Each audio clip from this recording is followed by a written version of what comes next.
ఒక చిన్నప్పటి బాలుడు ఢిల్లీలోని వీధుల్లో పెద్ద బ్యాట్ పట్టుకొని ఆడుతూ ఒకరోజు భారత జట్టుకి ఆడాలని కలతో పెరిగాడు. ఆ బాలుడే విరాట్ కోహ్లీ. 9 ఏళ్లకే వెస్ట్ ఢిల్లీ క్రికెట్ అకాడమీలో చేరి చెమటలు చిందిస్తూ నెట్ ప్రాక్టీస్లో గంటలు గడిపాడు. చిన్న వయసులో ఉన్న తండ్రిని కోల్పోయిన బాధను గుండెల్లో పెట్టుకొని నా కలను నేను ఆపను అన్నట్టుగా మరింత కష్టపడ్డాడు. క్రమంగా అండర్-19 వరల్డ్ కప్లో టీమిండియాకు విజయం అందించి ప్రపంచ దృష్టిని తన వైపు తిప్పుకున్నాడు. అక్కడ నుండి భారత్ జెర్సీ వేసుకుని అంతర్జాతీయ క్రికెట్లో అడుగుపెట్టి ఏ రన్ చేజ్ అయినా చేజ్ మాస్టర్ విరాట్ కోహ్లీ ఉన్నాడు కదా అని ప్రపంచమంతా చెప్పేలా తన ఆటను చూపించాడు.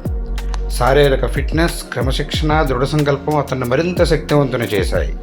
తర్వాత భారత జట్టు కెప్టెన్గా మారి యోధుడిగా ముందుండి జట్టును ముందుకు నడిపించాడు. తన జీవితంలో ప్రేమను, స్నేహాన్ని అందించిన అనుష్క శర్మను వివాహం చేసుకుని తన జీవితం మరింత సంపూర్ణం చేసుకున్నాడు. మళ్ళీ దేశ జెండాను ఎత్తుపట్టి వేదికలపై కన్నీళ్లు పెట్టుకునేంత ఆనందాన్ని భారత ప్రజలకు అందించాడు.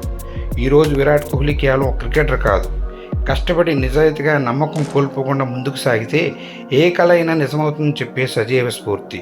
జై హింద్.